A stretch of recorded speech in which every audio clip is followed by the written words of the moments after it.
This is SNI Radio. This is the weekly music podcast where every week we get into a different band, different artist, and we break down one of the records. We get into the music, lyrics, how it was made, and everything in between. My name is Tyler, and way out there, hundreds of miles away, is Jeff. While you're listening, go to Spotify, Apple Podcasts, give us 5 stars. If you're watching on YouTube, smash that subscribe button. So that's all I have for the boring intro. So what are we doing? What are we doing today, Jeff? Go. We're doing the Baysides in their album Killing Times. Killing Time. That we are. This album came out in 2011, or not this song. This album came out in 2011. A little bit later in their career. What is their fifth record? Fifth record. There we go. So let's jump into our origin story with this band Bayside and our first impressions on this record, Killing Time. So what do you got? Go. So I think the first time I heard Bayside was Devotion and Desire in some capacity in 2005. Didn't like it. And later on, I heard Bayside when they did a cover of Sean Kingston's Beautiful Girl. You're way too beautiful, girl. For one of those Punk Goes. I actually do remember that. I really do remember that. Punk Goes Pop. And it was funny because on that Punk Goes Pop, and like I have a high tolerance, and I don't know why they call it Punk Goes Pop because it's all just pop punk. You better tell that motherfucker. These dogs. Is that Ruben or is that Georgie Boy? Ruben right now. Oh, Ruben. You know Ruben's the bad one. Rupert is the bad one. Rupert is not the bad dog. He's not the bad dog. Are we being goofy or being serious right now? Always serious. Okay, Always so Ruben's if everyone that's listening, Ruben is like objectively the bad dog. Everybody agrees Ruben is the bad dog. I think all of our friend group has been bitten by Ruben at some point. No. In their capacity. Yes, I know. You've I never have. been bitten by Ruben. Rupert's I never have bitten. Scars. I have From scars. a little like Shih Tzu dog. Yeah. Oh, do they not have teeth? Do they not bite hard? I'm sorry. They have fake teeth. Yes, no teeth. Exactly. Anyway, I know why they call it punk. I don't know why they call it Punk Goes Pop because it was always pop punk bands at best doing those things. But yeah, they did a Sean Kingston cover for Beautiful Girl, and I fucking hated it. I was like, dude, this song sucks. Like, I think the source material, the Sean Kingston song, is not very good. But when Bayside did it, I was like, dude, you're way too fucking nasally. So there's no way I'm ever listening to your band. And I didn't. And then, like, fast forward till 2011. And, like, that was when, like, Renee and I first got together. So, like, that was when Killing Time came out. Well, Killing Time came out actually in 2010, so I was wrong. It came out in 2010? 10, yeah. What? A year before. Yeah. It's probably probably 6 months between you and Renee meeting. But anyway, yeah. continue. So, are you sure it came out in 2010? It was it was 11. It was 2011. February it was of 2011. 11. February of 11. Yeah. Because I remember it came out earlier that year, and then later that year, like one of the first like big like dates we went on outside of just like normal drinking at the bar was the show. Like it was I'm the Avalanche, Bayside, Saves the Day, and then Transit, this other pop punk group. What a show! It was a cool show. This is the infamous show where I was like so excited to Saves the Day, and I fucking loved I Am the Avalanche at the time, and I was like, yeah, I'll go sit through Bayside if it gets me like Saves the Day. And that was when we walked out of Saves. I rarely have ever walked out of a show, and I walked out of Saves the Day. But yeah, anyway, Killing Time was that era, and then it subsequently became like the anthem for me going through the academy. It was the only CD that I had in my car at the time, and I was just too lazy to get any other CD in my little Aveo. So going to and from the police academy was all I listened to was Killing Time. So I don't know, which wasn't like a lot because it was like a 10-minute drive from our house to like FJC to Fullerton College, so it wasn't that much. But yeah, for 10 months, all I listened to was this in the car. That sucks. That sucks for you, man. So this is like my origin story with Bayside is Killing Time 2011. All right. I mean, so my origin story, there's nothing specific outside of this week. I mean, I've always heard songs here and there. And now that you mentioned, I do remember when they did the cover of Beautiful Girl from Sean Kingston. And I remember being with friend of the pod, John, not John Drake, but another John. And he liked a lot of like weird, kind of really dumb pop punk music and emo music. He's a little bit younger than us, a few years younger than us. So he loved Seosin and a lot of stuff that we were just a little. I was after our time, but he loved those old pop punk, those old pop goes or punk goes pop or whatever. He loved that shit, and I remember he would play that version of or that cover of Sean Kingston. It was terrible, fucking sucked. I hated it. But otherwise, yeah, I mean, they would always just kind of be around. I'd hear a song here and there. I never ever listened to an entire record until this week, when I listened to all 9 of their records plus Killing Time multiple times this week to break down the record on this episode. But yeah, I mean, I have no significant origin story. I have no nostalgia on with this band or this record. So I guess my origins or my first impressions on this record, it's certainly better than I was expecting, especially coming off of everything that came before it, because Killing Time was the first record where they really kind of shed a lot of the emo stuff, and they shed a lot of the super whiny pop punk stuff, and they started to make things a little bit more complex songwriting wise, a little bit more angsty and aggressive as well. Killing Time was that starting point, so that's a positive in my eyes. So that's my first impressions on Killing Time. What are your first impressions on it? I mean, I do want to also honorable mention here on that same Pop Goes Punk.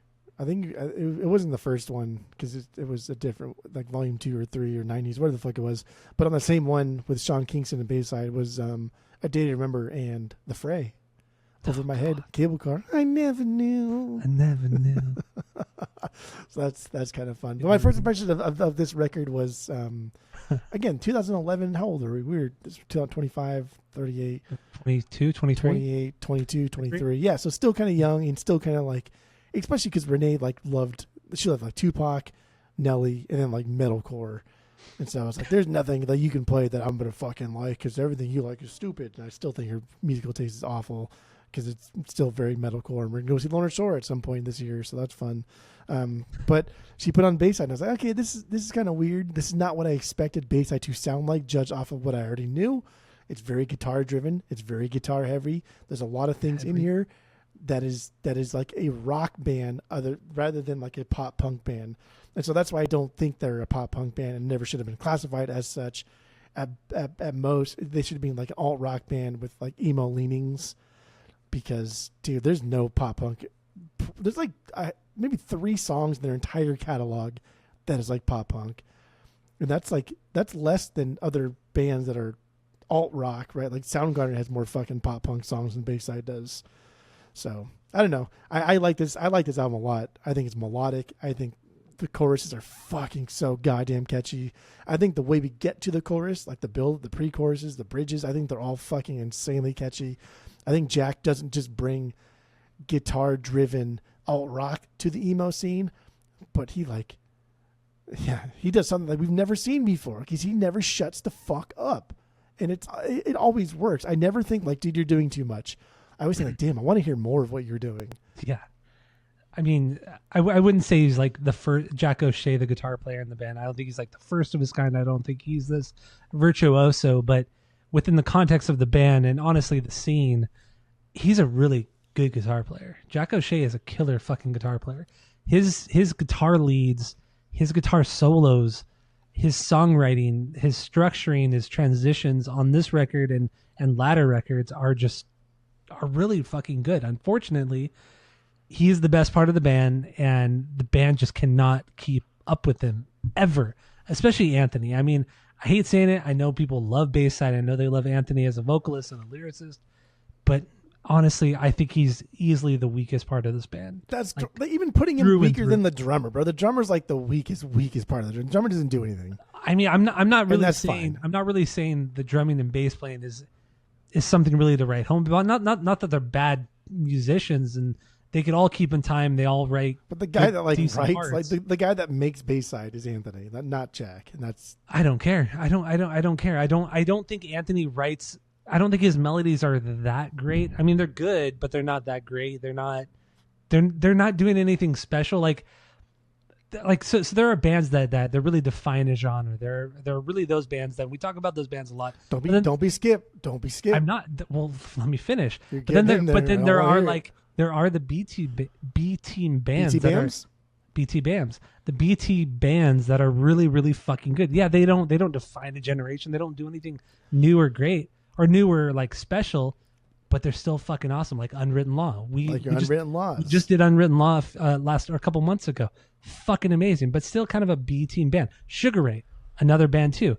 Great fucking band, but they weren't doing anything to progress the scene. Bayside to me, Bayside does not hit that B team tier. I think they're below B team. I don't think they add anything to the scene. I don't think they do the scene that well. There's nothing. What scene are you specifically talking about? Whether it's emo, whether it's metalcore, whether it's punk rock, whether it's metal in general, I don't think they do, or alt rock. I don't think they do any of those genres particularly well. They just do everything straightforward, middle of the road, vanilla, milk toast.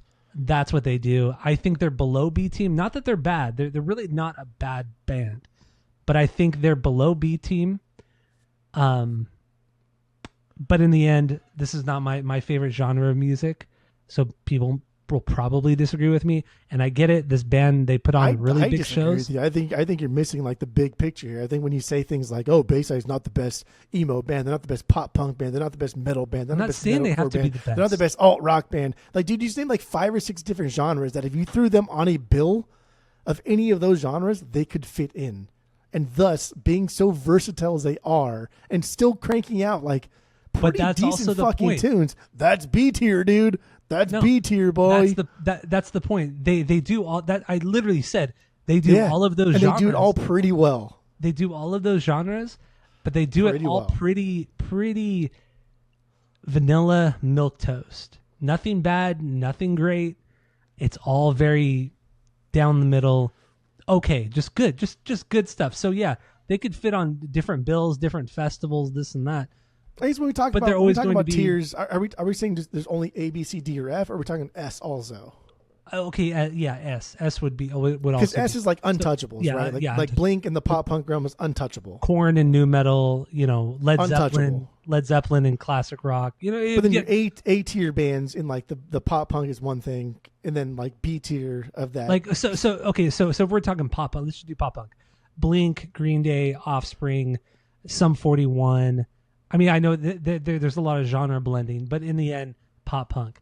Those guys are S tier, like through and through S tier. Untouchable, defining genres. Yes. Newfound Glory, Simple Plan, those types of bands are A tier. I wouldn't put Newfound Glory. I wouldn't put Simple Plan up there. I would put them in A tier because I mean, I'm not a big fan of pop punk, but I would put them at A tier. B tier. Don't you fucking say Good Charlotte, because you put Good Charlotte. Good Charlotte. You putting Simple Plan above Good Charlotte just means whatever you're saying is completely meaningless to me. So let's just stop.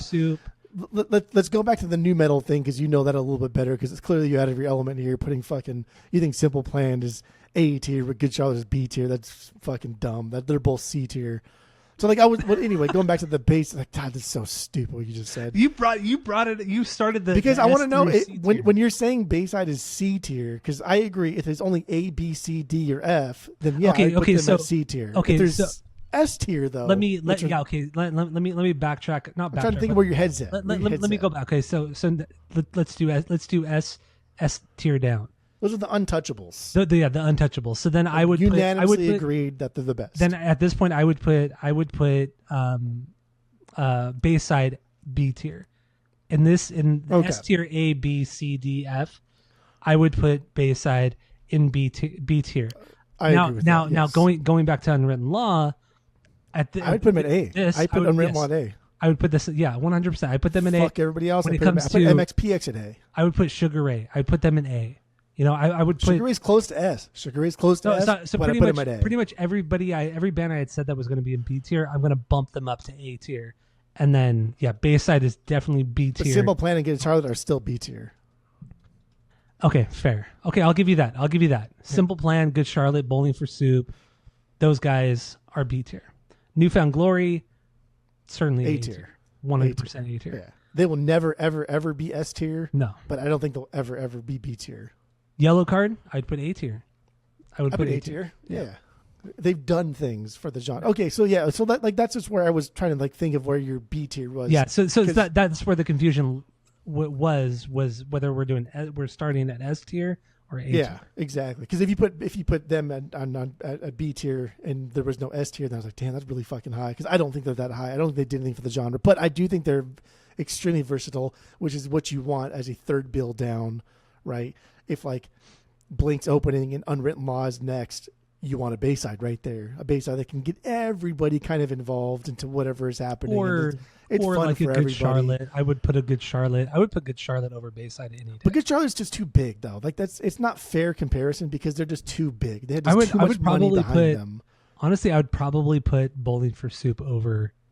You don't even fucking listen to Bowling for Soup. I don't really listen to them. Get the fuck out of here. But prior to this week, I'd never really listened to Bayside either. But like musicianship wise, at least like Bayside is like I think like Only- musicianship wise, they are better than Good Charlotte. They are better than fucking Bowling for Soup. They are better than a Yes. lot of the alt rock bands we talk about. only because of Jack O'Shea. Because Jack O'Shea is a killer guitar player. That's Like the only Anthony's reason. songwriting is good. No. Here we go. Okay, Let's okay, get okay. into it. Okay, so so there's a difference between songwriting and also his vocal ability and his lyrics. I don't think his All lyrics three are good. I don't think his his lyrics are are- strong. No, I I don't think think his they're lyrics very are strong. extremely strong. I think as a vocalist, I think he knows how to sing, and I think he utilizes like his strengths and avoids his weaknesses very, very well. He sings from his diaphragm. He knows how to like belt things out. He can play like acoustic guitar without a mic, and you can hear him from the back of the room, much like a theater kid would. So like every time like I listen to bass, I always sing like Miss Semmergren in high school, saying like don't like breathe from your lungs. Our old theater teacher when we were in high school, Miss Simmer. But if you want to just talk louder, don't breathe through your lungs, right? Like breathe through your diaphragm, like belt things out, like bellow things out from like your stomach, right? Get it out there, like project. Anthony knows how to project. And going back to the Jeff Rickley thing from Thursday, dude does not know how to project. He is just a scene kid with a shy voice that just does not know how to project, not really confident. Anthony really came into his own. I think like Killing Time is when he really, really came into his own and became like a fucking singer to be reckoned with. Which I agree with you on that. I totally agree with you on that. I think the major change in their style, both musically, songwriting wise, was Killing Time, was this record. I think everything prior to this, they were very much bundled within the emo kind of punk scene, alt rock scene. And I think Anthony he's a very one-dimensional vocalist, especially prior to Killing Time. He did one thing, and I don't think he did it that well. I think he lacked a lot of charisma, a lot of energy, especially on the first two records. He lacked that a lot. But Killing Time, as the songwriting has gotten better, Anthony's vocals have gotten better. His melodies have gotten better. You hear a lot more Weezer, a lot more Rivers from Weezer influence. You hear a lot more Jimmy Eat World. And I'm not saying they're ripping off those guys, but you hear the influence. You hear, okay, maybe we're going to do something a little bit outside of the box from what we've done before. And that's what we get with Killing Time and the albums after. But I don't know. I still think Anthony's a weak part of the band. I think the only person in the band worth ever mentioning is Jack O'Shea. I really, really believe that. He's the only person that goes above and beyond. He's the only guy that goes above and beyond. Because he's like a good guitar player. He's like a great guitar player. Like there's very, very little great guitar players in the scene. Yeah. In the scene of pop punk for sure. There's like 5 that we can name off the top of our head. They're like, damn, he's a fucking good guitar player. But then also when we're in the talking scene about of alt rock. But I mean, like throwing it back to like Jeff Rickley and Thursday. Yeah, I know he's not a great singer, but he's got the charisma. He's got the energy. No, he doesn't. He's no energy in Thursday. The fuck. Adam Lazzara from Taking Back Sunday, a shit fucking singer, absolute shit singer. But he has the charisma. He has the energy, and that's why I feel that band has been as successful as it has been, and why their songs are so good. Anthony just does not have that. Even like Saves the Day. I'm not the biggest Saves the Day fan, but when we did Saves the Day. But when we did the band a couple months ago on the podcast, I prefer several of those records way more than I do the Bayside records. And don't forget too, like going back to like Taking Back Sunday, Adam Lazzara, they leaned into pop, right? Like Bayside never like leaned into pop and became a pop band. Taking Back Sunday became a pop band. They said, you know what, fuck it. We're done with like the emo scene because they were emo. Bayside was never emo. They were Oh. thrown into the category, but they were never emo. Come on, man. There was Taking a Back lot of Sunday emo here. was Come on. fucking emo, and they wanted to be emo, and they dressed emo, and they were in the scene. Bayside never did any of that shit. But Taking Back Sunday eventually became a pop band because that's what sells. That's what sells tickets. That's what sells records. That's what sells merchandise. And the So songs got comparatively, better. Fame, fame, and Taking Back money. Sunday to me is fucking boring. They're boring to me because they became another fucking Because they notch wrote in the better old songs. belt. Because No, they they wrote did not better- write Yes, better they did. songs. Get the fuck out of here. No, they did not. Dude, No, they did not. every single song off You of think Louder Now is a perfect album? 3 out of 3. We have it in our notes. You've said it on listen, record. I did. Oh, fuck It is yeah, I not did. it's Louder not Now a is a perfect perfect record, 3 out of David 3. Girl. It is not a perfect 3. But even Tell All Your Friends, going back to Tell All Your Friends, the first Taking Back Sunday record, every single song on that record is better than every single song on this Killing Time record, hands down. that's not it right. is. That's not yeah, true. it is 100%. Nostalgia hits hard. It doesn't, I think because- I ranked. no, I think because- I ranked no, Tell All no. Your Friends pretty high. I don't know if I did a 3, but I think I did pretty fucking high. But that's strictly out of nostalgia. Nostalgia doesn't hit hard for me because I hated Tell All Your Friends when that came out. You pretend to hate all those songs, but you heard those songs over I heard in 2 every of those party you songs. went to. I'm more than Every 2 party you fucking went to, they were there. They were, but the nostalgia, I never liked the songs back then. I just don't think that album. I think Tell All Your you're. Friends I think is you're. not the I strongest think. album from them. I think you.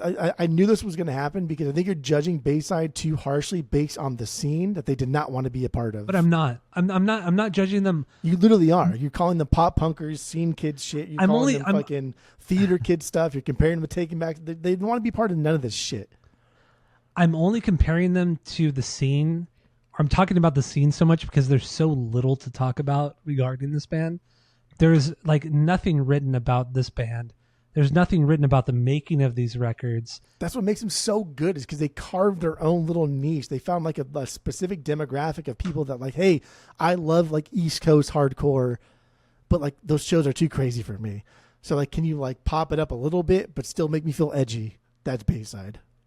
Yeah, which is cool. Which I totally respect that. And that's honestly, what Taking Back Sunday tried to do and could not do it. And was like, fuck so it. they wrote. let's go So they pop. wrote really Let's good go pop pop. songs. They wrote Fuck really it. good pop rock songs. Yeah. To fuck me, yeah, like they did. later Taking Back Fuck Sunday, yeah, they did. it just might as well be Katy Perry. Fucking no difference to me. Okay, No so difference. let's get into Bayside and really their popularity. I mean, we haven't talked about bangers and stinkers yet, but we will. But We'll get their popularity with the fans and how the fans are so devout. They fucking love this band, and the shows sell out, and I love that. I really, really do love that. Even though I'm not a fan of the music, I love how Yeah. passionate the fans are. I think that's Of course, you super got to fucking respect rad. that. Absolutely, because I see where people can really like this band, and I see where people really love this band. It's not my thing, but I totally get it. Like, people will talk shit about bands I like, but they understand the passion. They understand like why I like it. They understand why a band in another genre might be good, but it's not for them. That's kind of how it much is in with the same Bayside. way. Much in the same way as who is Jimmy Urine from? What band is that? Mindless Self-Indulgence. I think much in the same vein as like why that band is popular, why like Wednesday is popular. Like it's a group of people that want something, but don't want it to be that aggressive. So let's make something else over here That's fair. that's still that's still this over there, but it's just not as aggressive, right? Like I just said with Bayside, they want because they're from the East Coast. So I want like Movie Life, Lifetime. I want like East Coast hardcore, but those shows are too scary. So make something a little bit more pop, but not too pop because I want it to still be heavy. And like that's fucking Bayside too. Which is just, I mean, in the end, I mean, I totally agree with what you're saying with comparing it to those other bands you mentioned, but talking about like, you know, the East Coast scene is so scary. It's just like, then you get Bayside, and this is like the most vanilla of the vanilla of that scene, of that era. Of that area, I should say. I'm not saying this is like pushing the envelope here and furthering music. But you're acting like it is. But you're acting if Bayside didn't exist, then like music would still carry on in the way it should. But like the subjectivity of music in general, I think it's fucking absolutely stupid and fun to talk about because there is a fan base for this, and this fan base is fucking rabid. And these vinyls, they sell it like crazy. These shows, I love that too. They fucking like Tuesday night at the Nile out here in Arizona, it'll sell out. Which and they're is doing so this, rad. and they're doing this like this anniversary tour where they're playing the first 4 records on one night, and then the next night they're playing the next 4 records. So like all the way through like Killing Time and everything, and those are like low ticket sales, all fucking ready. Like there's something to be said, right? If just because like you or me don't like these things, and like there is something to be said that people like this, and like this is what's keeping live music and just like the dream alive is a band that can be so fucking vanilla. And that's something that's also so kind of beautiful about rock music and in like smaller indie bands like this. Yeah, we may not always enjoy this kind of music, but it pays the bills for these guys that fucking are out there busting their ass. This band means a lot to a lot of people. Like they're significant to a lot of people's lives and their history and all that kind of shit. So seeing a band like this sell out venues, yeah, they're not like the fucking, the Forum in LA or something like that, but they're still selling out like decent sized shows. They're making a decent living. I fucking love that shit. I fucking love it. And there's not like some corporate entity coming in, just not all the big advertisements, on stage. It's still very much like almost like a hometown show, but not in their hometown. It's just the really, really hardcore fans show up, and that's all they need. That's all they fucking need. I love it. I love that shit. I think ultimately, I mean, we'll get into the lyrics and everything else and argue over that, but I think we both agree that any band that can make a career out of being a touring musician, dude, they got to be at least good. They got to be at least good. Like, that's just crazy. Without being like the sellout kind of good, right? Without being like the pop thing and selling your soul to the devil. Like, being a touring musician like this and playing small shows and putting out your own records and grinding for 20 plus fucking years. Like, man, you got to be at least good. Yeah, I would agree. Same lineup too. Like, same lineup for 20 years. I mean, really, the lineup has not changed. We talked about the Bouncing Souls too last week, right? Like, I know. I honestly, I respect any band who's kept that same lineup for as long as they have. I mean, since the third album, it's been the same lineup. I mean, there was some tragedy early on in the band's career, which we talked about on the Rankings episode, with the with the drummer dying, and then the bass player who broke his back, but he's still in the band. As far as I know, he's still in the band. The bass player was the original bass player for Movie Life. Oh, was he really? Oh, I didn't know that. Yeah, and then he left Movie Life to join Bayside. Probably the better move, I would say. Definitely the better move. Yeah. They don't even exist anymore. I know the Movie Life. I've been the Movie Life episode, right? Like I'm under no illusion that the Movie Life are fucking S tier, A tier. They're B tier at best. Yeah, they are. Movie Life are. Yeah. Fuck, man, the Movie Life is so goddamn good. So, I would even put like I'm the Avalanche. I would put them at. I put them as B tier. I put them as B tier. I am the Avalanche's B tier also. Yeah, but I do love that Avalanche band. United is a perfect record. Yeah. But they are a B tier band. I'll do it often. Okay, so let's jump back into Killing Time on. Let's get into the lyrics that you don't like, because the lyrics I think are fucking great. So let's get into the bangers and stinkers we have on this record. Obviously, we're gonna get into the lyrics and everything else, but let's start with the stinkers. Do you have any stinkers on this record? No, I have no fucking stinkers. It's stupid. Don't be dumb. That's stupid. I have one stinker. Wait, hold on. Is it Mona Lisa? No, it's not. Is it On Love and Life? It is On Love and it is On Love. Such a B. Yeah. I like saying B now because I think it's more disrespectful than just saying bitch. Since I said that last week about Skip. Instead of calling him a bitch, I call him a B, a little B. I really do think it's more disrespectful because it makes me think about what you're calling me. Then when I realize what you're doing, it's like, oh, fuck you. So yeah, on Love and Life, really. Yeah. I mean, you think it's a stinker or an okay song? No, it's a stinker. It's through and through a stinker. I don't like. Well, yeah. First of all, I don't like his voice that much ever. But also when you're throwing it up up against like his vocals and like an acoustic guitar, or even worse, his vocals and just a piano, and then you throw strings in on it, and then it builds kind of toward the end. You like that kind of stupid arrangement kind of bullshit, dude. I like songs put fucking that build. organs in it. Wasn't he clear? Who gives a fuck? I like songs that build. I like songs that build, but in this song, I think it's really bad. I think it's cheesy. It's dumb. I don't like this song at all. On Love, On Life is a stinker for me. So like the way this band writes songs is pretty much like everything is dumb. Everything starts on an acoustic guitar. These guys like on tour and stuff. They say, "Hey, I have something. You listen to this." It all starts on an acoustic guitar. So does Blink. So does Tom DeLonge. And then they, as if like Tom DeLonge's a good guitar player. And then they translate he's a decent guitar player. Tom DeLonge is a decent guitar player, yes. Okay, he's not. He doesn't have the technical ability of Jack O'Shea. If we're talking like Eddie Van Halen is S tier, Tom DeLonge is D tier. I mean, that's true. No, you're right. You're right. If you're making that different comparison, thing. Guitar playing, he's D tier. But you're also talking about songwriting. This is how they write the songs. They write them on acoustic. So does Tom DeLonge. That is true. We're not talking technical ability here. That is true.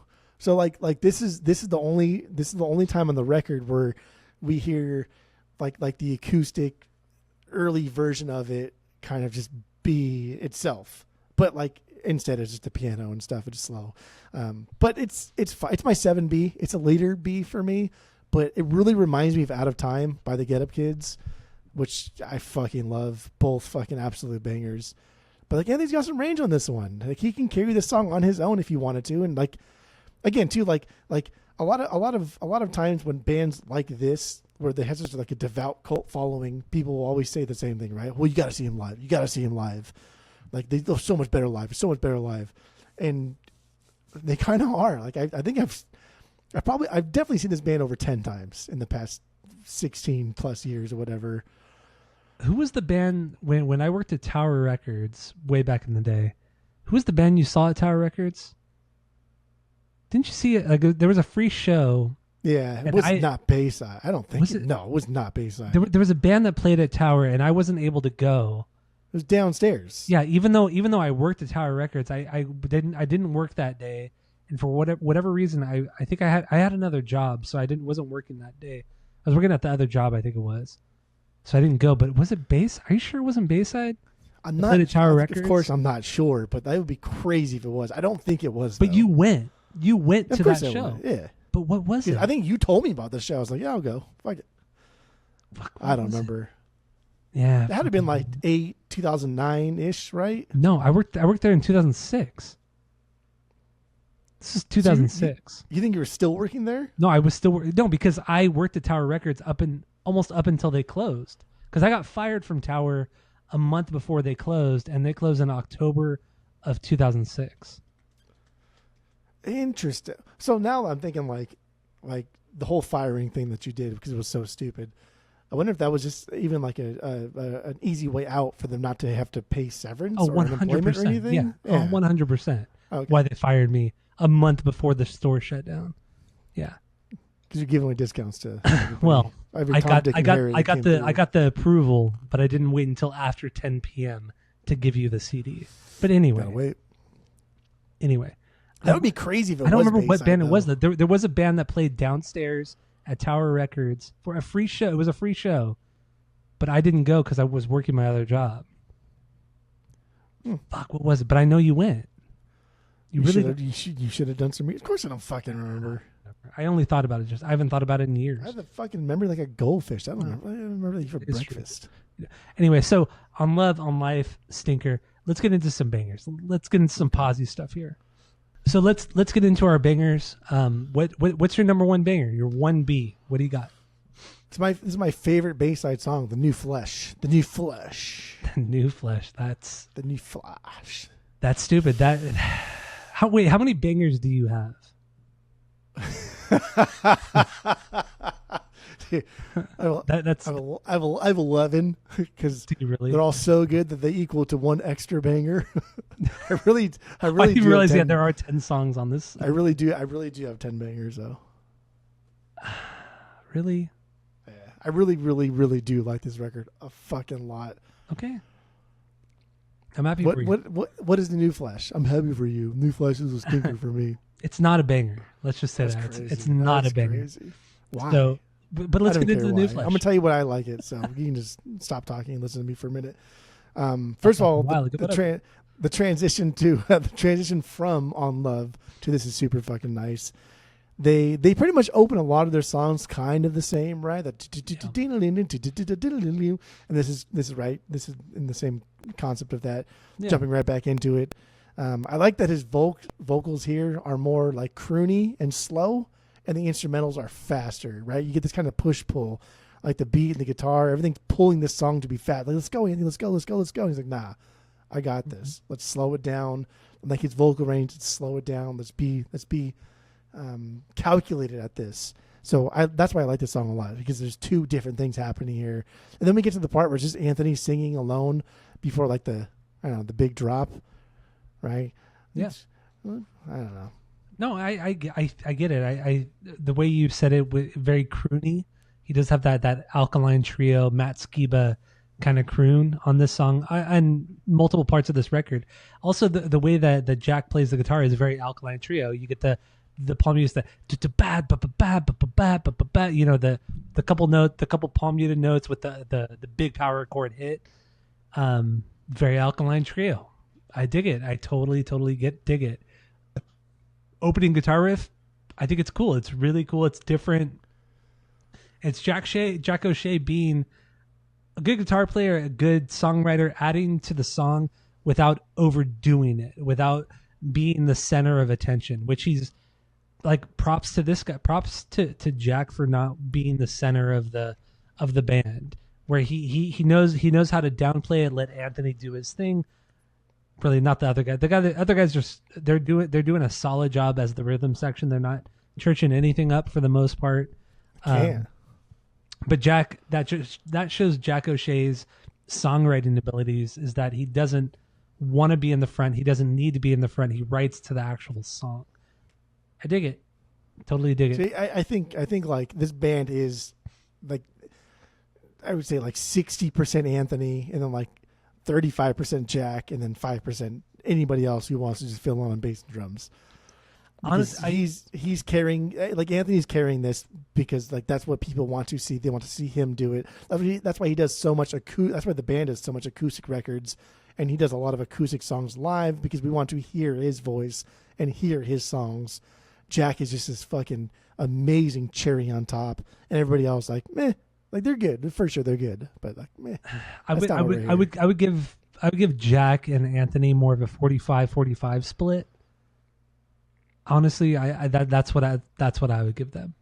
Then why do we have acoustic records? Like, why do we have acoustic records that fucking sell because like hotcakes? I think Jack's songwriting is strong enough to where people think that it's really Anthony doing the songs, that Anthony is the stronger part of the band, when he's not. I think that's kind of the genius of Jack O'Shea, is that he can write for himself, he could write for Anthony, he could write for everybody else. Because if you listen to other songs that Anthony is in outside of Bayside, they're trash songs. No way, they really dude. are trash. And even like the acoustic songs that Anthony does, they're so much weaker than the stuff that the band as a whole does. Come on, dude. And on the Avalanche United song, when he comes in with the Gravedigger's Lament, oh my God. And when Anthony drops in, I won't be done with you. It's cool. It's a perfect contrast to fucking Vinny. It's perfect. Cool. It's cool, but it's in the so end, good. It's not the best song on the record, and no, it sounds more like I Am the Avalanche. It doesn't sound like a Bayside song. It doesn't sound like an Anthony song. It just sounds like an I Am the Avalanche song featuring a quick little. Isn't that exactly what you want from a feature? No, it is. It is, but it doesn't really say anything about Anthony's songwriting capabilities or what he really provides to a song, like as a whole, a song as a whole, or a band as a whole. I mean, even him writing those two little fucking lines that he did, it was a melody that contrasted Vinny's, that was not the same as Vinny's melody on that I Am the Avalanche song.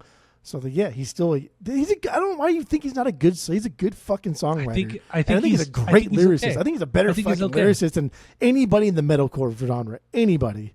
In the end, okay. So when it comes to lyrics, you and I are not lyric men. That's just not our it's not our strong suit. But comparing, so going from like Anthony from Bayside to, let's just say, Alex from Atreyu, because we literally just did Atreyu a couple weeks ago, and we also did Atreyu a couple years ago with Suicide Notes and Butt Kisses. I think Alex is a phenomenal lyricist. I think the way he paints a picture, the way he sets up a scene, sets up a song, sets up his emotions. Yeah, he made in many of his songs on the first two records, Atreyu records, he talks about a lot of the same things: heartbreak, depression, anxiety. But the way he sets up the song, and every song stands on their own, it's fucking great how he paints the story and builds that world.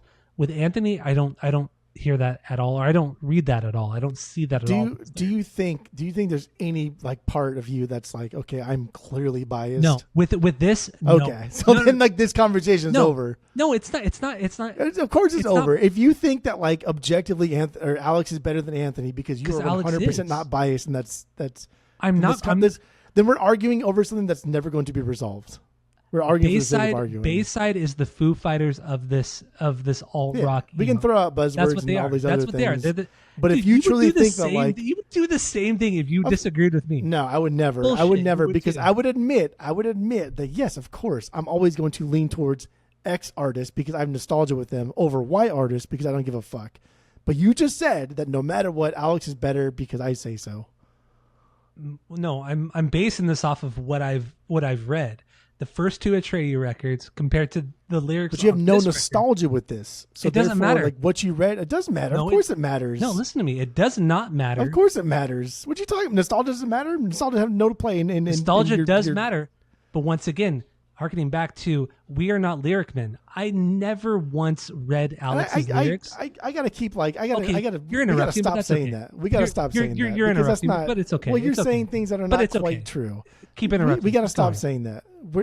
We are lyric men, okay? We are lyric men. We are emotion men. We hear people say words, and we attribute those words to their feelings. We feel empathy for them, and we know what those words are. So like, just because we're not like trained lyric men, in the sense that we're not like fucking, again, Arthur Miller over here, Shakespeare over here, writing like poems and plays that are going to live on in infamy. Like, don't say that we're not lyric men because we are. Prior to us podcasting in the modern format that we podcast in, you and I, yes, I am speaking for you because I know this is the truth. That's not the truth. It is the truth because you and I have never really read into any of the lyrics from any of the bands that we really love. Outside of with Weezer is the exception. Weezer is the only exception for you. But outside of that band, you've never gotten into the lyrics for anybody, especially not Bayside. Well, I didn't like Bayside at the time. Well, I like 4 years ago. 4 years ago, 5 years ago, you didn't like Bayside. Yeah. Get the fuck out of here. It was close though. Get the fuck out of here. That's not. But anyway, okay. Not lyric man. You are a lyric man. You've always been a lyric man. More so, me? No, no. You're selling yourself short here. You know the lyrics to your favorite songs. You know what the band is trying to like convey through those favorite songs. I think I know what they're saying. That's a lyric bin. My top three favorite songs. My top three favorite songs. No more selling yourself short. No more. Get the fuck out of here. Okay, anyway. You know the lyrics to your top three favorite songs. You know what the band is trying to say. I know how they sing it, but I don't know the lyrics. So that's crazy. You're being crazy. I don't know the lyrics to "Got the Life" from Korn. Yeah, it's just I don't know the lyrics to. I don't know the lyrics to. Actually, I do know the lyrics to the Beatles' "Norwegian Wood." I do know that song. That's your second. That's your top three favorite song of all time. Yeah. Oh, this is. I'm already so done with this fucking topic right now. I don't know the lyrics to "AFI is Totally Immortal." Oh, you know the lyrics to that song? No, I do. So you don't know. You don't know. Anyway, in the end, Alex Varkatzis from Atreyu is a better lyricist than Anthony Ranieri from Bayside. Don't talk anymore about the lyrics because Alex is a better lyricist. Don't talk anymore. That was a good one. Don't talk anymore. So the new flesh. Why would anybody ever say that to another human being? Don't talk anymore. Because you're pissing me off. Oh God, that's fucking funny. Don't talk anymore. So that's the new flesh from Bayside. It's about a relationship that's run its course, but he's questioning if he should continue on. He doesn't know if he should break up or leave or whatever. So it's that conflict. That's what I got here lyrically from the new flesh. You're like that dad who tells like don't say anything, and like the kid is obviously gonna say okay.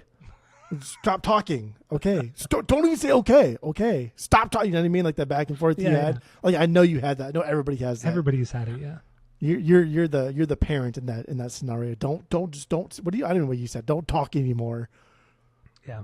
That's good. But anyway, your interpretation was cute.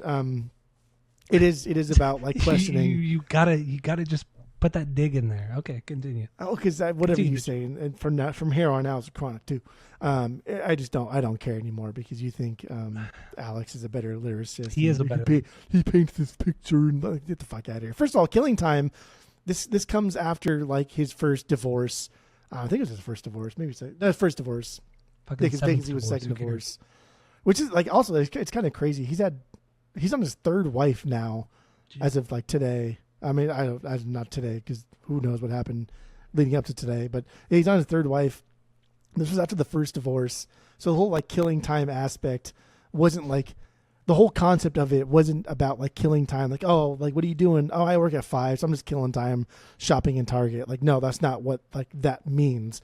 Killing time was like literally meaning like this metaphorical person is like stabbing time to death, like ruining time, right? Like erasing that from like history because I just got fucked.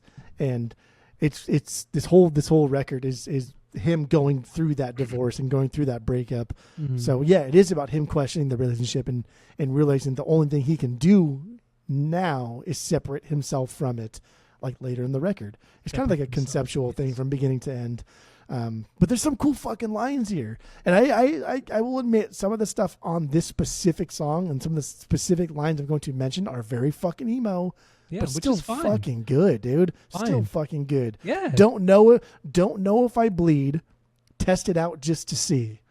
Get the fuck out of here.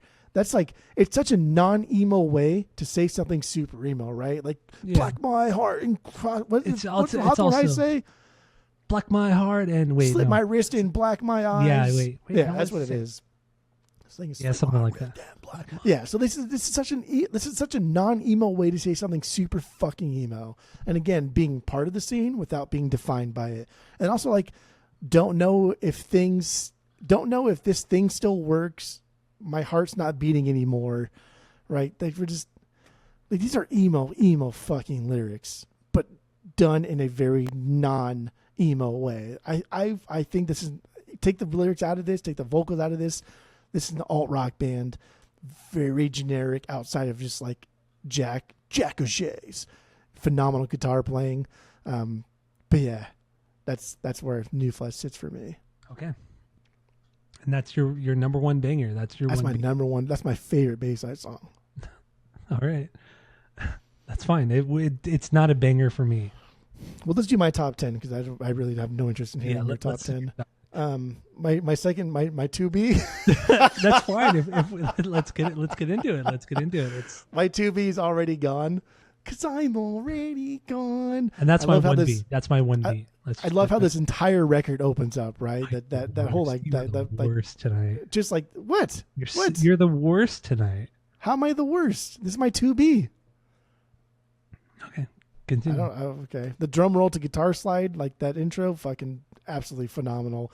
And like this is the kind of sound that they slay. Chuggy riffage into that kind of like staccato verse. Like all while Jack just rips it up. Like he doesn't give a fuck. He's just like, I'm gonna do what I want. You guys, we have a song here. Let me do my pinch harmonies, my P harms. He has Wiley riffs, my pinch harmonies, my P harms. He's really good at the fucking the P harms. Okay? Yeah, he does like the pinchies. He does the pinchies really good. Yeah, he's no Zakk Wylde on the pinchies, but and like nobody wants to be like Zakk Wylde's not even S tier for the pinchies. Okay, Zakk Wylde is like A tier for pinchies. No, Zakk Wylde is the S tier in pinchies. He is not. He is not. He is the most obnoxious about it. Then that's like saying like Travis Barker is like S tier drummer. Like no, he's A tier drummer. Well, I'm talking about a specific pinchies. I'm talking about a specific technique. I'm not talking about a guitarist as a whole, but a specific technique or a specific thing that he does. Yeah, Zakk Wylde is the... Every guitarist that can do pinchies like Zakk Wylde can do it every fucking 3 seconds the way Zakk Wylde does it if they want to, but why would you? Because it's fucking stupid. He's S tier. He's S tier pinch harmonics. No, he's A tier. He's good at it, but he's not great at it because he doesn't shut the fuck up. Let's get back to Already Gone. we're going down a rabbit hole that you're saying so many stupid fucking things tonight. I can't even. Anyway, Boy. yeah. Like this is a bang of a song. Babe. It's a perfect punk rock emo song. Like there's so much riffing going on from everybody. Even like Nick, right, the bass player, has this, like a ton of parts here that put him like in the front. Everyone gets a turn, and this is the opening track to the record. And the way the solo develops onto itself is extremely fun.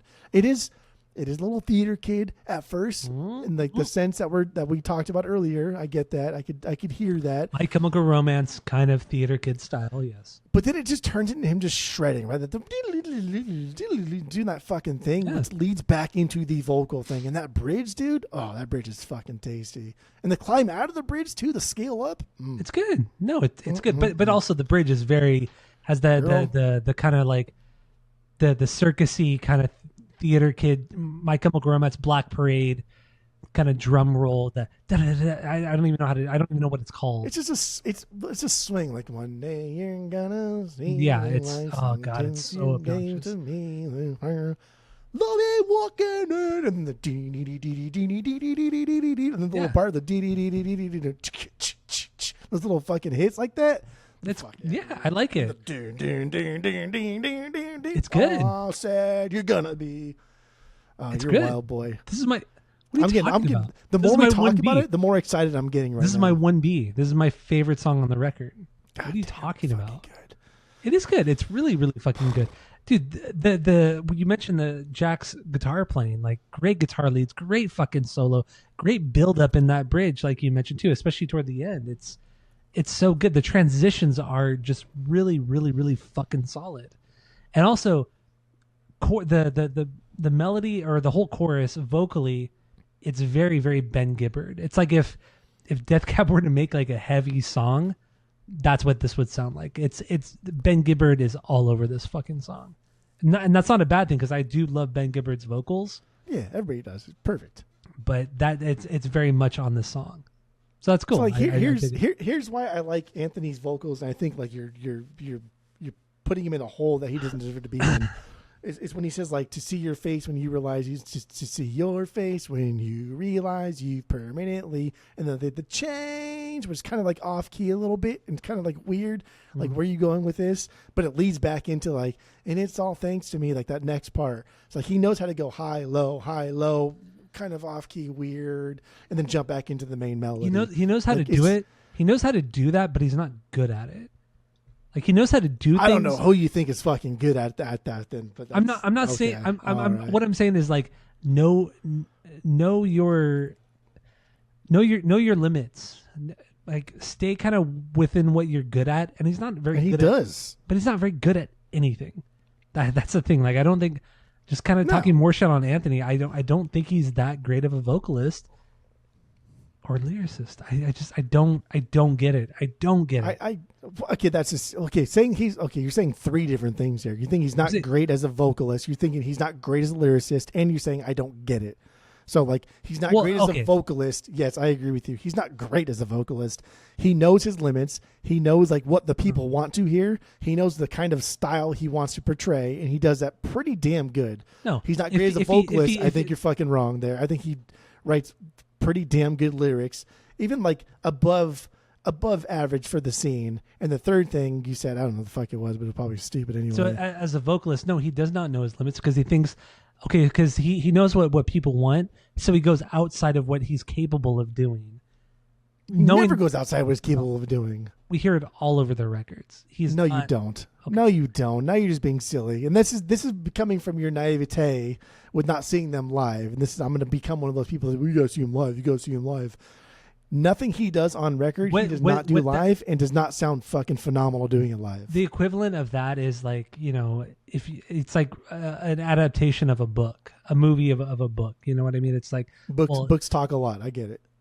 It's kind of the same thing. Like if you haven't seen them live, you're not going to get it. It's just like, well, I've seen Page Master. I get it.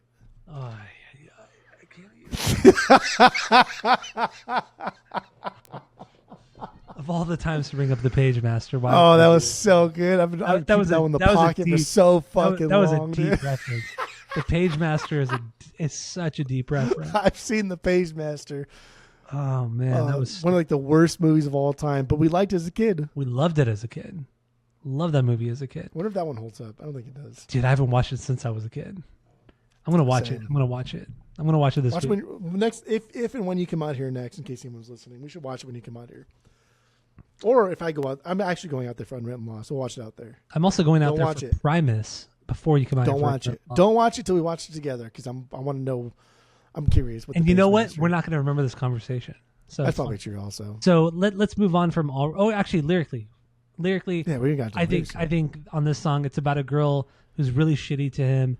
He keeps going back to her for whatever reason, but he knows that he's eventually going to leave her, and she's going to regret every bad decision she's made and how she's made him feel. So that's what I get on. That's what I get with this. This whole record is about heartbreak and how shitty how shitty the girl is in the relationship. That's so what this is about. Did you know that this was because he got divorced from his wife at this time, or like is this? I did not know. Yeah, like this is him getting divorced from his first wife. Obviously, we're never gonna know like who was right, who was wrong, if it was justified or whatever. But yeah, this song is about how he's changed for this girl, and saw her change for the worse. So he leaves, even though he's already been destroyed. Right, like the whole like I'm already gone concept, the motif. Like I love the double entendre there. Like he's literally gone from like her apartment as well as already gone in the relationship. Like I'm already gone, bro. Like this has been gone for a while. I'm already done with this shit because the bridge shows that he's saying like she's gonna one day see what she did to him when she turned him into, and then like in the moment when they can live happily in hell, very tongue in cheek, just very good fucking writing. Like that's what I don't understand. Like why. I think like I the think whole the like writing's fine. we'll be walking hand in hand in hell. Like that's both of them. Like that's him like admitting like, dude, I am also shitty in this relationship, but you were fucking worse. So like I'll see you in hell. I mean, and we'll walk hand in hand in there. Like that's crazy. I mean, honestly, that's crazy. Even taking Alex from Atreyu out of this, comparing the lyrics to even like Chris Conley from Saves the Day. Chris Conley's a way better lyricist. Where? Dude, every part of I don't even remember what. Show me receipts. Show me receipts. Chris Conley's a better, and I don't even like got none. The record that we did on the pod of Saves the Day. Definitely not my favorite record of theirs, but damn, dude, his lyrics were better than Anthony. This is like, again, like. So when I asked you earlier, bringing it up is when I asked you earlier, I said, is there any way like this could ever like be better than Alex? And you're like, no. So okay, then this argument is already like lost, right? Like I will never be able to convince you otherwise because you've already set in stone like your beliefs. So therefore, like whatever we talk about here is just semantics. No, okay. So I only said that because I read the lyrics from Alex from Atreyu from his lyrics, and I've read the lyrics on this particular record. So based off of what I've read, yeah, of course the Alex lyrics are better. I'm because not you have nostalgia with those. No, it's not because, dude. Gotcha.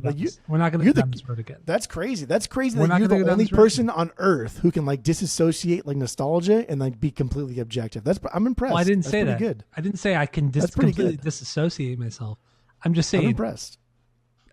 Basing the lyrics off the first two Atreyu records, and this record, nostalgia not playing a factor, right? Because once again, I wasn't a lyric man over the last 20 years. Up until 5 years ago, I never read lyrics. I didn't give a shit about lyrics. Lyric man has nothing to do with being nostalgic for something. But the lyrics, yes, absolutely, it's nostalgic. Exactly, it has everything to do with nostalgia. Exactly. See, that's a volleyball term. No. We talked about it, the set and the smalls, spikes. But also, I have no nostalgia for Alex's lyrics. You know the lyrics and you have nostalgia for the band. So when you read those lyrics, you realize, oh damn, that's what he was saying. That's what he was trying to portray. Got it. No. I have no idea what Alex was saying. It's okay. Whatever. We're going around. It's okay. It's okay to just be like, yeah, like we talked about earlier with like the political thing. It's okay to be like, yes, this is why I like something. It's because of nostalgia. Like we hold a soft spot for a lot of like bad music because it's nostalgic. It's okay. I don't know why now you don't want to lean into that. That's all right. Once again, there's no nostalgia with the lyrics. We're going in circles. So let's. But you know the lyrics. Once again, and let's know move the on. band. Let's move on.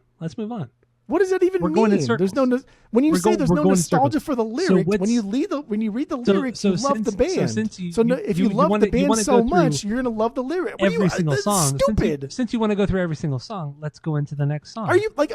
We can skip all the songs. I'm curious to hear your actual thought process on this. So like, because I'm not a lyric man, but I love this band. So when I know what the lyrics are, I can disassociate my fucking absolute love for this band with the lyrics because I'm so objective. You're telling me that with most bands, I can separate the lyrics from the actual music melodies. Okay, that's what's like. That's, well, I mean, I'm impressed by your objectivity. Let me give you an example that you and I talked about a couple months ago. Look at a band like Brand New. Look at all the lyrics that Jesse Lacey ever fucking wrote. But we do love Brand New because of the music, the melodies, the songwriting. We love that. The lyrics are something completely fucking separate.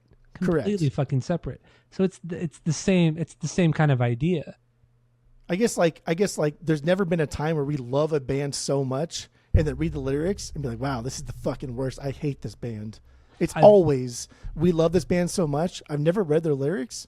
Let's read them. Oh, I love them. It's always that. It's never the other. So therefore, it leads me to believe that nostalgia plays a massive factor in the way we read lyrics and the way we digest those lyrics emotionally, mentally. So no, I don't think we're objective at all, which is something I'm always for. I don't give a fuck. I love a band because I heard them once when I was like 8 years old. I don't give a shit. But what you're saying is that you can objectively disassociate yourself from those two things, which I think is complete blasphemous. I think I could fooling do yourself. I think you're fooling our listeners. I think I could do that better than a lot of people can. Oh, that's cool. I didn't know. I didn't know you're in the upper echelon honestly, I'm a better people that can digest music in different ways than everybody else can. That's impressive. I'm a better person than most people out there. So yes, I can. That's all I wanted you to say. That's all you had to say to begin with. I am. I'm just a better person. Just say, I hear music better than you. Well, totally, yeah. Yes. Because my ratings, my views on music is the objective truth. All of the 3 out of 3s you give are better than all of the other we have so little to talk about this record because this band and this record is so underwhelming. So we're going off on these tangents. I wouldn't say they're underwhelming. I think it's this is what happens whenever we get into a record that either one of us really loves or one of us really hates. I don't hate this record. That's the thing. I don't hate this record. I really don't hate it. It's a good record. It's a really good record. Oh, but this is what happens when none of us have a real connection to the record or band itself, other than a more contemporary sense. When nostalgia doesn't play a huge factor in why we like this band, right? So, anyway, let's get into another banger for you. Let's just run through them, dude. 666. That's my 4B. It's my 2B. Let's get into it. That makes sense. What do you got here? This song is metal. It's like Sum 41 kind of fucking punk metal emo thing, 41. Right? It's so Sum 41. It really is. Especially that chorus, man. That chorus is straight up Sum 41. The backup harms everything. Sick. Damn. Not in a bad way. I think it's fucking No, not killer. at all. Sum 41's fucking awesome. Yeah. Why stop talking so it's so condescending the way you're talking. Stop being so positive in the way you talk about it's how you I know what you're doing. I know what you're doing. I literally just said Sum 41's S tier. Okay, I don't know what you want to say. S40 Sum 41's good. Yeah. That's what the S in Sum 41 stands for. Sum 41's S tier, yeah. I think it's cool that Jack just has free reign to do whatever the fuck he wants, on the guitar, because Anthony plays rhythm, and Anthony is a rhythm guitarist in this band, and he knows his place. He's gotten better over the years. So sorry to interrupt, but this is not important. Sorry. Don't say sorry if you're not sorry. I'm really not sorry. Yeah, I shouldn't have said sorry.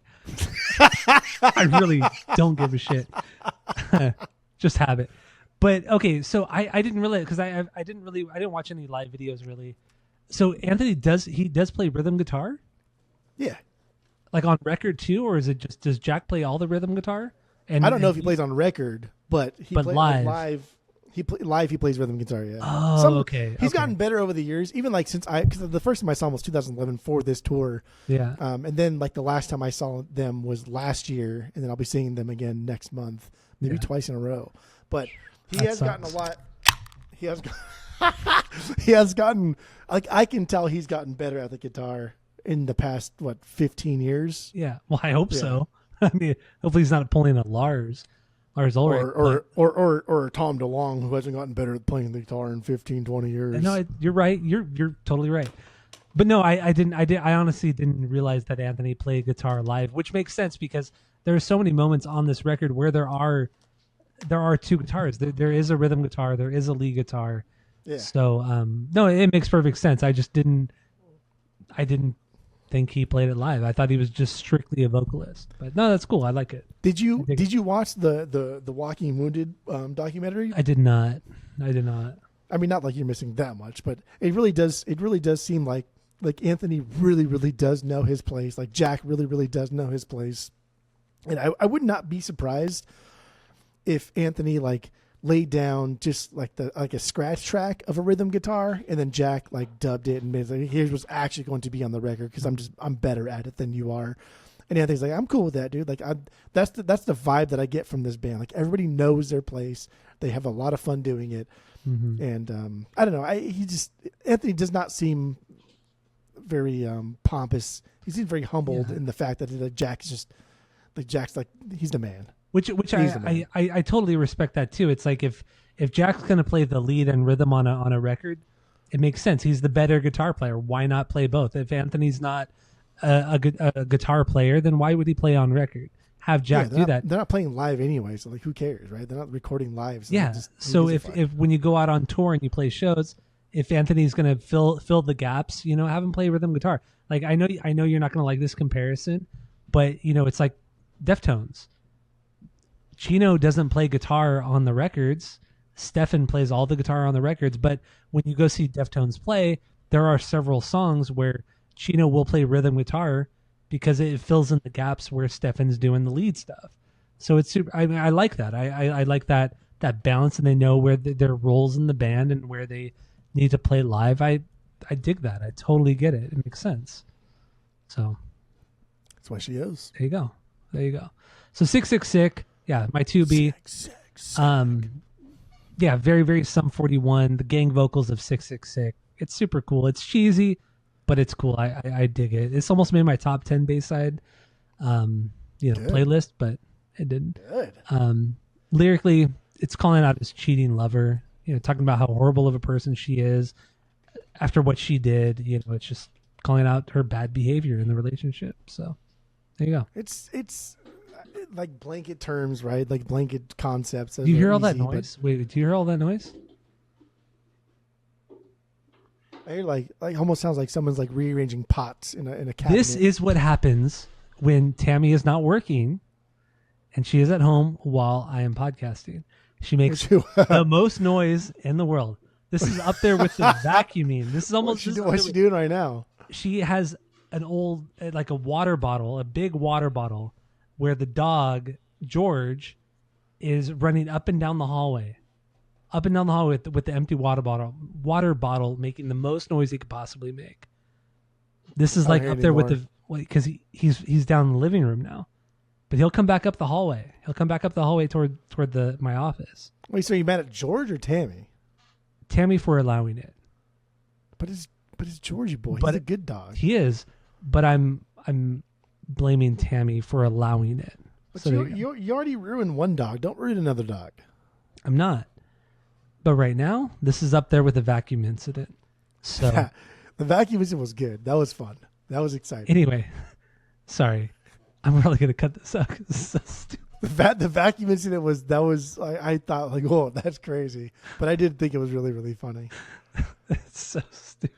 I feel like everybody goes through like some type of vacuum incident in their normal like lives, and I thought that was really funny. I still think about it from time to time. I think Tammy heard me talking about this because now everything is dead quiet. It's like everything is dead quiet.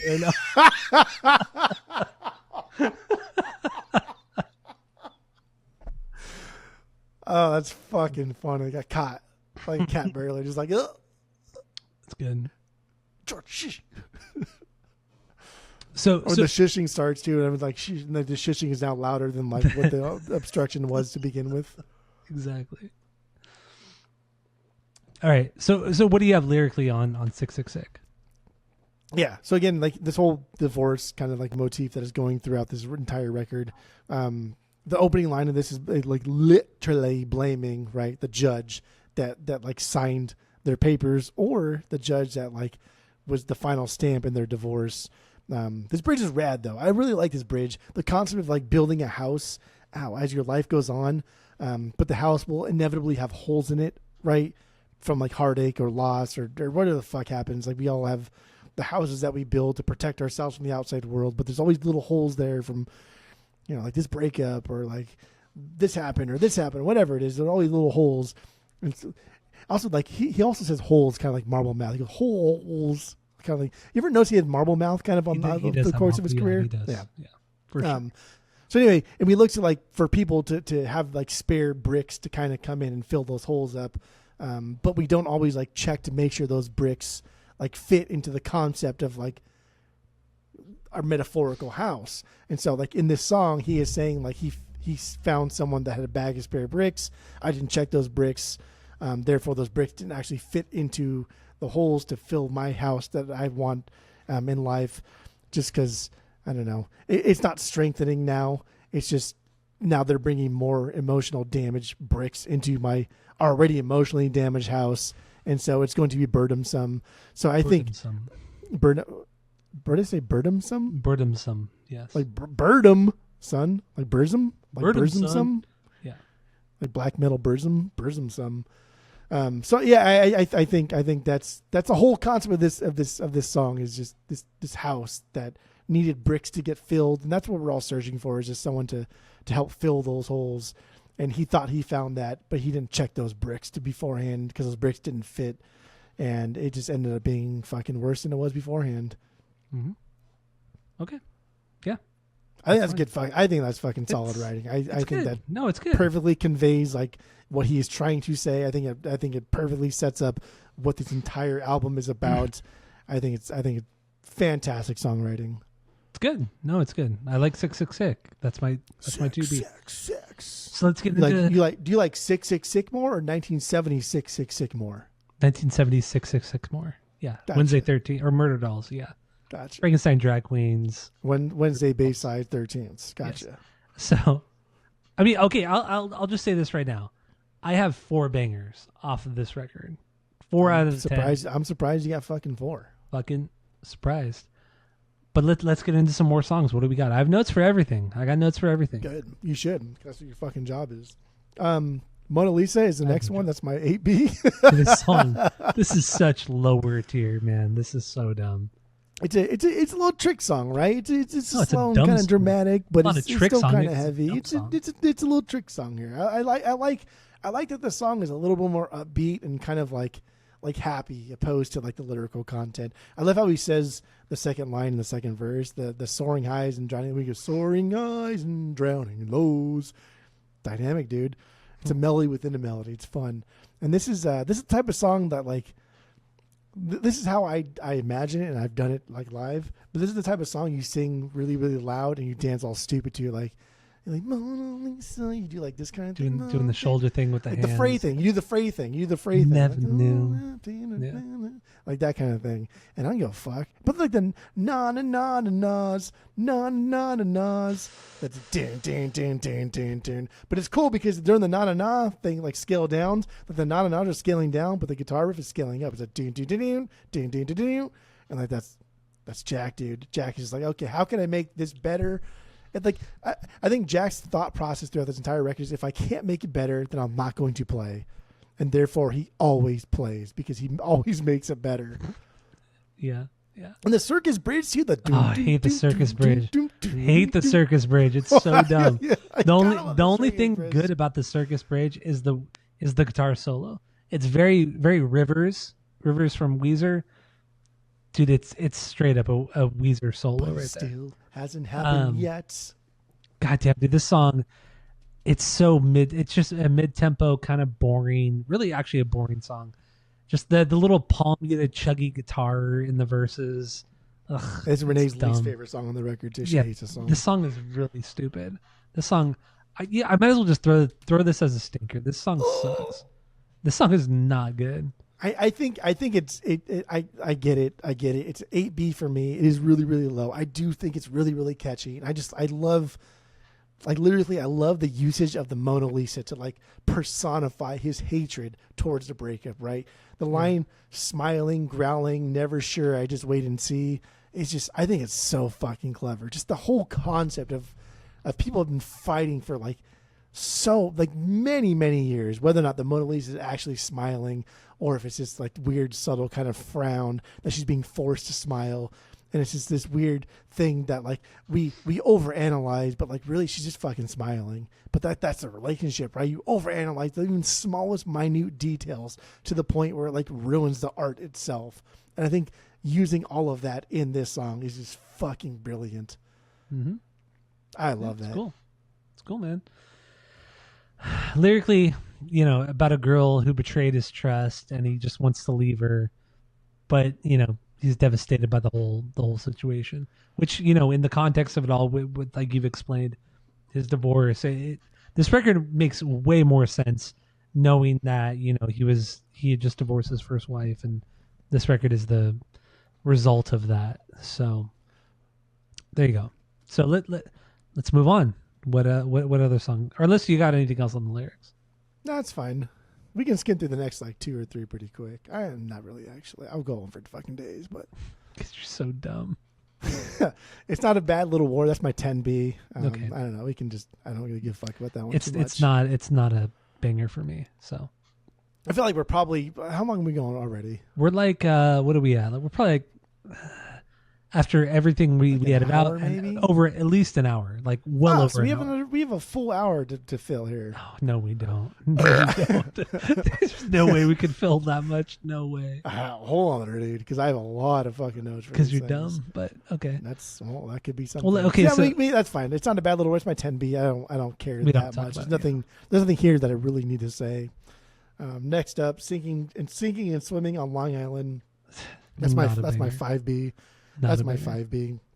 Just another There's some- mid-tempo song, man. It's like There's some okay, so like I get it why, and it was me for a while, and I guess this will go into my wrap up, but for a long time I was like, dude, Bayside is not that great, but they do wear on you. They do like digs into you, and you think like, okay, now I fucking like it. I don't know if it's because I'm forced to like it, because if I'm already going to these shows, I might as well fucking like this band. that's exactly or what it is. Or if it's like, okay, now I get it, right? Like we talked about it with like Against Me, and like you just don't get Against Me, and maybe there's nothing to get, but maybe like you always say, what's your famous line? Listen to it 100 more times, 10 and more you'll get times. it. Or it's 10 more times, but okay. I think if you told Joe Meyer 100 times. No, I at some said point- 10 more times. I said 10 more times. Okay, yeah. Tyler never hyperbolizes anything. That's fine though. So I don't know. I don't know if it's where you fucking over here tapping Dika, where you like you. I don't know if it's me like wanting to like this band, therefore I do like this band, or if it's actually like clicking in my mind. I don't fucking know. I still don't really know. We can move on from this one though. I don't care. Okay. That's fine. Well, also, like, actually, with the bridge in this song, it's very Feldy. Very, with like the whoa-ohs. So fucking They're Feldy. so good. And like leading into it's so dumb. leading into the instrumental bit too, like Jack slays little pieces like this. Like that's what he does best. I don't think Jack does solos best, because like we hear solos, they're fucking dime a dozen, whatever. If you're a good guitar player, Yeah. I've heard a solo, I've heard them all. What Jack does is like transitions and just like background hooks, background riffs, background bits. Like that's what Jack does really, really well. Jack talked Thai real good. That's what Ben Stiller said in the Meet the Parents dude. Okay. We kept talking about Jack, so I don't know, it popped up. So okay. So let's move on to Scene Sound. I see sound. Scene Sound. This is my 4B, fourth banger. Really? Yeah, my fourth banger on this record. Like I said, get it. I only have four More heavy bangers. part of Bayside here. 4 bangers off of this record. Very Green Day pop punk style riff. Some cool guitar leads, but in the end, it still has that Green Day swing. You know, the kind of Trey cool Green Day swing that he does. Yeah. Cool, like big gang vocal haze. Yeah, Yeah, I dig it. I dig it. I dig it. And then also the second verse, you get like the freestyle drumming, with the on the rim of the fucking the rim of the drums, the freestyling right there. Dig it. It's good. So Sea and Sound, it's a cool song. It's my number 4, my 4B, fourth banger. That's good. And this is another one too, where like the call and response in the verses with like Jack scaling down on the guitar. Like he's always trying to contrast what Anthony is doing, or at least like supplement what he is doing. Bouncy, fun chorus, gang vocal harms. Everybody fucking loves that, especially in the punk community. We love gang vocal harms. Ask Pennywise, they know. And like Built their everybody whole career on it. Everybody knows like dum da da da dum dum da da da dum, like those things. Like those are so fucking catchy, dude. And then we get Chris like hitting the bass drum on every beat later on, like the ding ding ding down away, right? To get like a little danceable beat going on here. But then we end the song on a key change. Like get the fuck out of here, bro. Like why? Why do we have a key change here? Why not? Fuck it. We can do it. I can handle it as a vocalist. I can jump from there. And I've heard him do it live, so I know he can do it live. I know he has like the wherewithal. And like, yeah, okay, like he's got monitors on and whatever. But like it's still a fucking impressive feat to hear a key jump mid-set or mid-song like this. Yeah, that's true. Respect it. Yeah. Lyrically, just more about the relationship, the downfall of his relationship, and divorce and all that, depression. That's really what this song is. This whole record. The Wrong Way. This is my 3B, my third banger. Damn, dude. And then at this point, songs, no bangers after this. Well, so. Okay. Well. So I don't know. So we can either get into this one and really get into Killing Time, or we can skip this one and get into Killing Time and call it a Killing day. Time. I'm fine. All right, I'm done with this fucking album. Killing Time's my I'm 3B. Fucking band. I'm done with this fucking band. Oh, that's funny. Yeah, Killing Time's my 3B. Just a long, long guitar slide to kick this off. Yeah, dude, just so much P harms. What do you call them? Parmies, pinchies. So many pinchies on this one. So many pinchies on this one. So many pinchies on this one.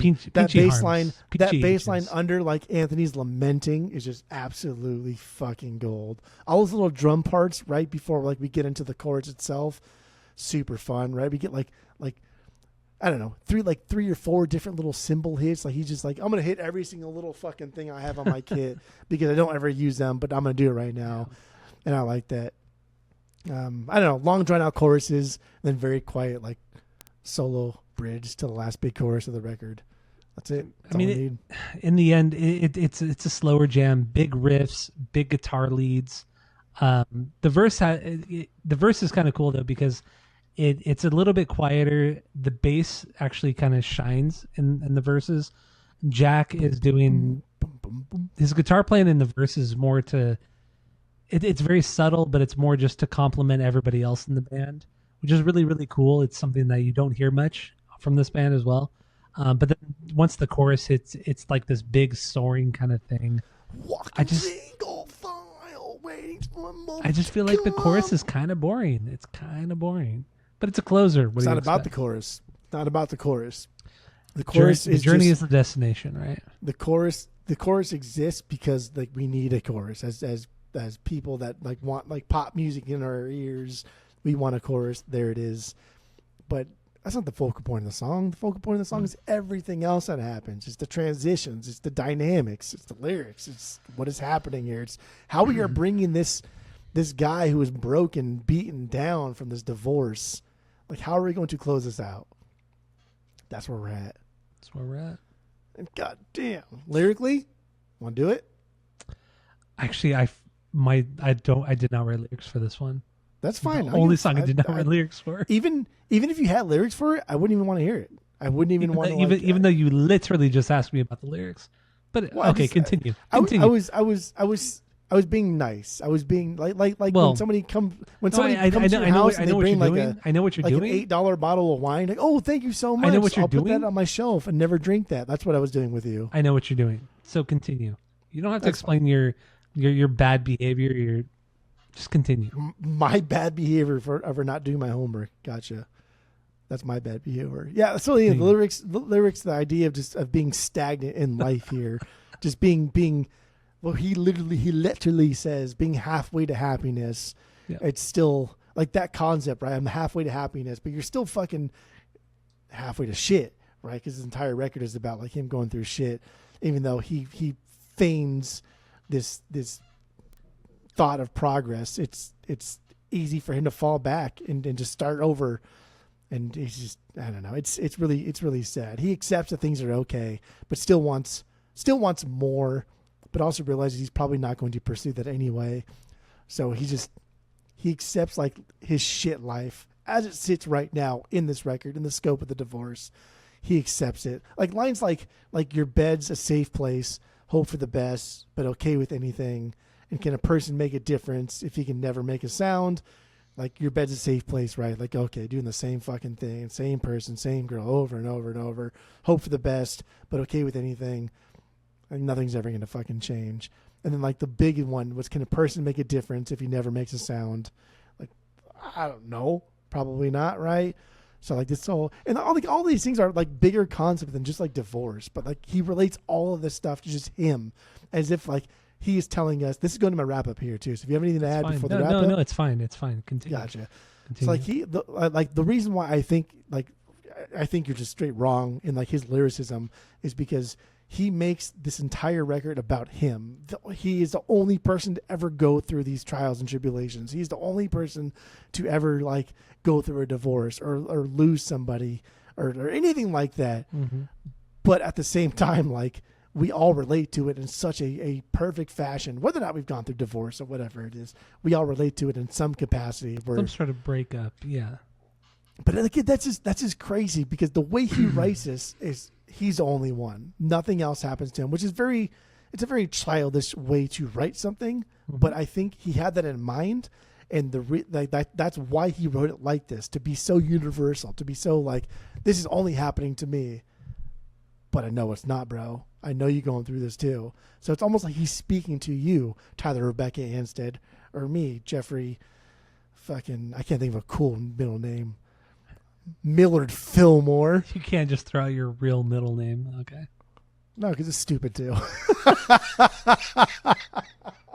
I feel like presidents always had like cool like names on, like Millard, and fucking like, I don't know. That's only Armin Van Buren. What's the dude? You're out of your. Okay, let's move on. What's Van Buren's?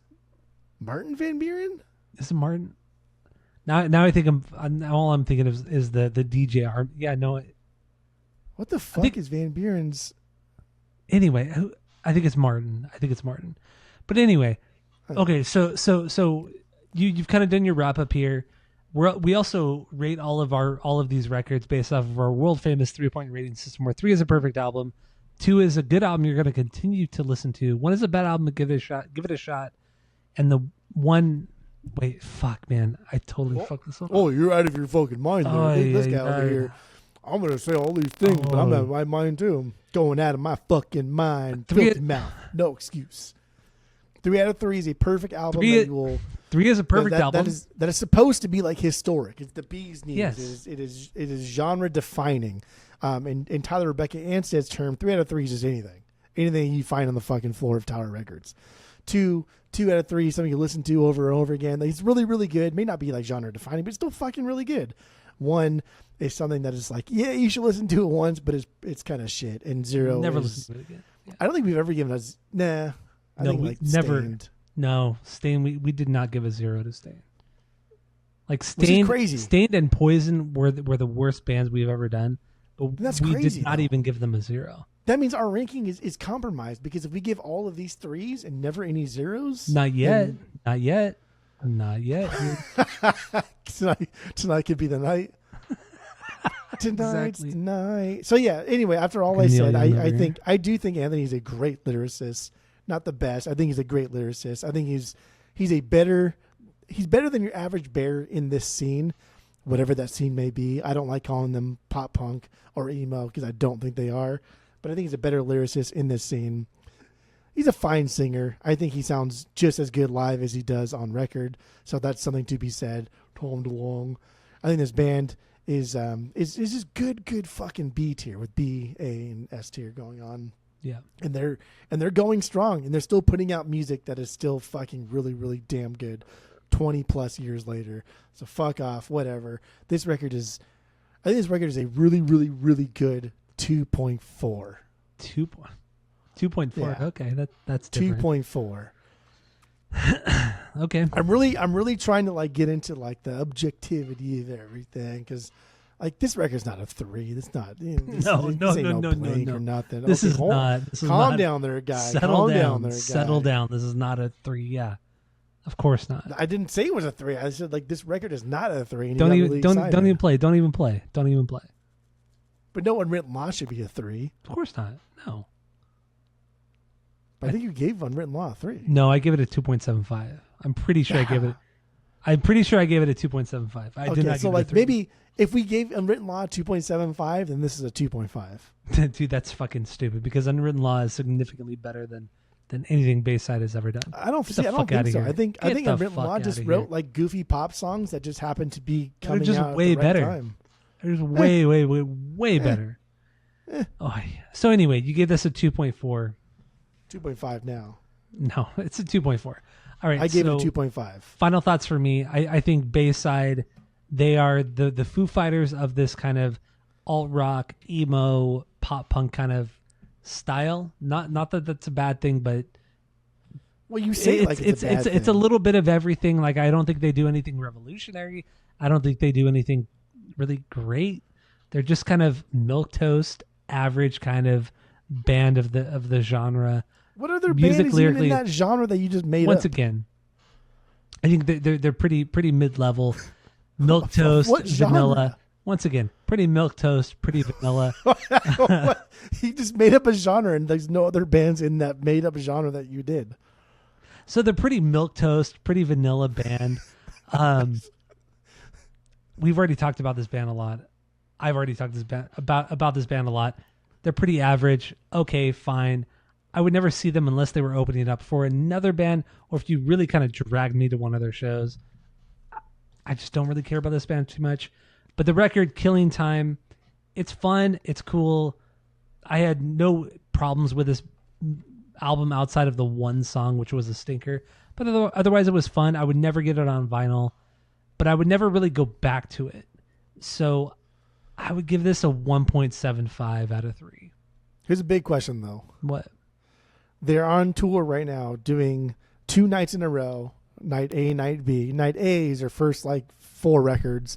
Night B is Killing Time up until their newest record. And they're playing only the bangers from those records. Would you go to night 2? I would be more, obviously I'd be more inclined to go to night 2 because hopefully they're going to play songs off their last 2 records. They will. But in all likelihood, they're going to play mostly songs from Killing Time, which is fine too. No, people fucking love Vacancy. People love not Shudder. Interrobang. What's Interrobang? I think that's a fucking banger of a record because it's fucking good. That's why people like it, because it's fucking good. But yeah, no, newbies like you like it. That's fine. Okay, because it's a better record. So yeah, no, I would go to that. I would go to the second night. Yeah, I would. So you're going? No, I'm not going to go.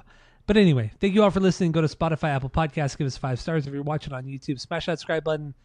And that's all we have. So one more thing. That banana got real black. I see it's even black. Yeah, that's gotten even more black, that banana. If you're watching the video, that banana is real black. That's gross. I would also just say, we should say congratulations to our bestest listener, but also that's true. Yes, he's our best and worst listener and online friend. But he's are we allowed to say that? Do you get mad? What? No, fucking say it. He's getting married. That's cool. Yeah, he's getting married. Yeah, people who get married is fun. Friend of the pod, Skip. Fuck it, let's just say it. Friend of the pod, Skip. But this is how he had a kid first, so I don't know. It doesn't matter. It doesn't matter. What if the parents don't know? I don't know. Had a child out of wedlock? Don't you go to hell for that? You're a bitch. So this is the criteria for going to hell.